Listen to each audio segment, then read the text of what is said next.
Yo, what's going on guys? Alex here. Welcome back to another video for Diablo 4. And in this one, I want to talk about 7 things you need to know about this new installment in the Diablo series, because not only does Diablo 4 introduce some cool new systems, some of them designed to streamline your experience, some of them designed to give you more player choice, and some of them just a byproduct of a new way to experience the whole Diablo world. And again, if you guys caught some of my recent videos, you'll know I recently had a chance to go hands-on with an early build of the game. Admittedly, it was only the beginning, gave me a chance to run up to level 25, test out 3 of the 5 classes, but in that I did still get a good feel for some of this stuff, so I want to highlight a few noteworthy points. So if you guys do enjoy this, a like would be super appreciated. Comment down below if you have any questions. Let me know if you guys are excited for Diablo 4, and of course do be sure to keep it locked for plenty more.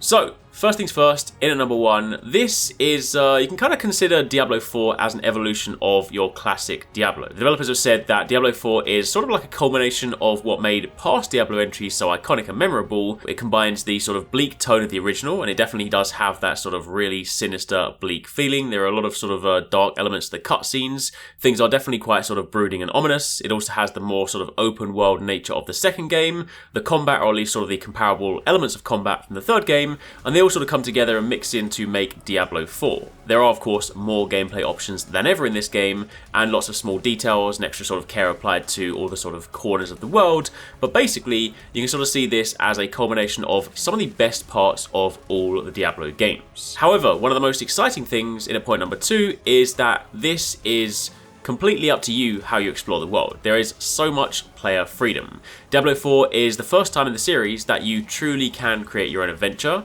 You have the open world of Sanctuary, and this basically gives you a lot of options for your personal journey. If you want to, you can ignore the main story and lose yourself exploring countless dungeons, strongholds, run into random local events, helping spirits, freeing captives in castles, taking down enemies that have overrun a fortress, different things like that. There are a variety of different things you can embark on, but if you're not necessarily in the mood for that action and you'd rather sort of bide your time and explore a more sort of peaceful wilderness, you can also just go around and gather resources that of course will naturally come back into the crafting component of the game. So if you do want to have one of those sort of downtime periods where you whack on some music, roll around, go and pick some herbs, mine some things, that kind of stuff, it definitely does allow you to do that. And of course when it comes to the story missions as well, you still can pick and choose these in, to a degree, the order that you please, as opposed to just having your regular main mission flow you just have to follow through. Instead you have various different options. Some of them will be side quests, some of them will be other most noteworthy quests, and other ones of course will be the ones that move the campaign forwards. But even the campaign missions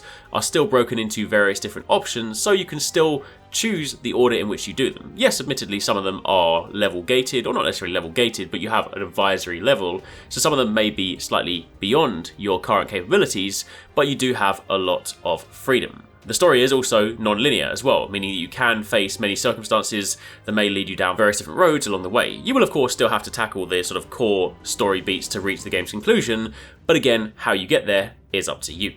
However, moving on from there, of course the next point, and definitely one of these sort of most exciting things in Diablo 4, is that it is a big new world. Sanctuary, otherwise known as the Mortal Realm, is the name of the world, and this will be the setting for the game. But this time around, the map is massive. It is an unrestricted world. There are numerous areas to explore, enemies to encounter, NPCs to talk with, and it's all seamlessly connected with no need for loading screens, so you are constantly trying to find a way through, often running into an optional roadblock at nearly every turn. But this completely seamless nature means that as you are progressing, as you're sort of working your way through, you will oftentimes encounter various different sort of things that will take you off the beaten track. Again, completely optional, but you kind of, when exploring an open world and see something cool, it is very tempting to go towards those things, especially if it's like an orange circle on a map or a boss and you're like, well, I kind of want the loot this boss is going to give me. So that is definitely a great way to experience this new adventure. There's of course plenty of different biomes as well, so while admittedly Diablo is a very bleak experience, it's not necessarily all grey beige colour palettes. You do still have forests and snowy peaks and different things like that to explore, so there's plenty of room for adventure. In addition to this, of course, again, character customization is a very important part of the game.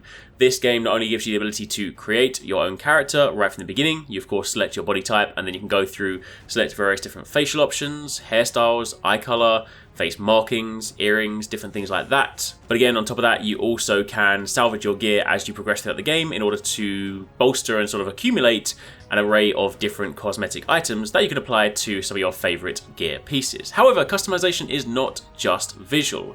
There are plenty of new things as well. For example, the game offers a new mechanic that also offers players 2 class-exclusive upgrades to choose between after a skill upgrade. For example, if you take something like the Barbarian class, there is the Violent Whirlwind attack, which allows players to cast Whirlwind for a long time, or they could pick the Furious Whirlwind, which instead inflicts bleeding on anyone swept into the assault. So you have plenty of progression and customization options also within your abilities. So you could have 2 identical Barbarians with very unique playstyles. In addition to this, and admittedly I appreciate this is something that not necessarily everyone is a huge fan of, but this game does have a shared world. Whether you decide to go on this adventure solo or with your party, you're eventually going to run into other players via towns and event hubs. And unlike in the past, these interactions will come organically. You might visit a town, run into a Great World boss, see other players doing the same thing.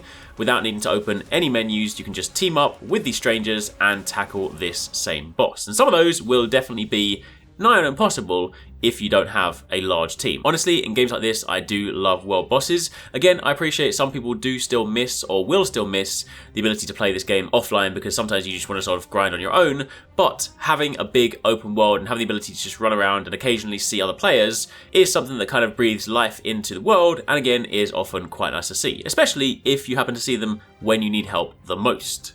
Also, when it comes to playing with your friends as well, Diablo 4 supports online crossplay between platforms alongside couch co-op as well. So basically, if you want to play with your friends, irrespective of your platform, you will be able to join them.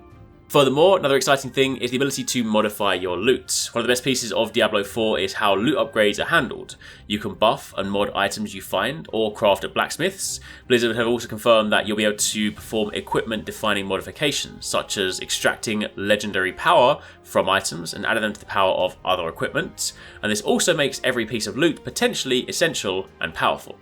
Something else that's really handy in combat is your ability to roll. Of course, Diablo 4 provides you with plenty of options in battle against all the enemies, but there will of course always come a time when you get surrounded, and now you have a new tool at your disposal, which is the evade mechanic. Evade acts as an evolution of Diablo 3's dodge roll. The maneuver is on short cooldowns and it allows all players, regardless of the selected class, to dash a short distance in any direction to dodge enemies during battle. And furthermore, if you want to become more nimble in battle, you can then buff it with items like special boots that will add a speed boost after it's performed. So this new evade mechanic is definitely going to make dodging some of those powerful attacks much more useful. And then finally, of course, to round things out, for those of you that want to play on controller, keep in mind that while I personally played on PC, this game is also coming to consoles, and Diablo 4 is the first in the series to be genuinely tailor-made for console players, and it was developed with the controller in mind. This results in mechanics such as the new evade being integrated into, for example, the PlayStation 5's DualSense controller with dedicated buttons, and Blizzard has assured players that it will put ample work into making targeted enemies or boxes of treasure as simple and responsive as possible. So, whether you want to play PC, whether you want to play controller, you will definitely have options. But for the time being, that's a little rundown on a few things you need to know about Diablo 4. Hopefully you guys enjoyed this video. If you missed some of the recent videos, you can check out one of these ones on screen. Otherwise, keep it locked for plenty more.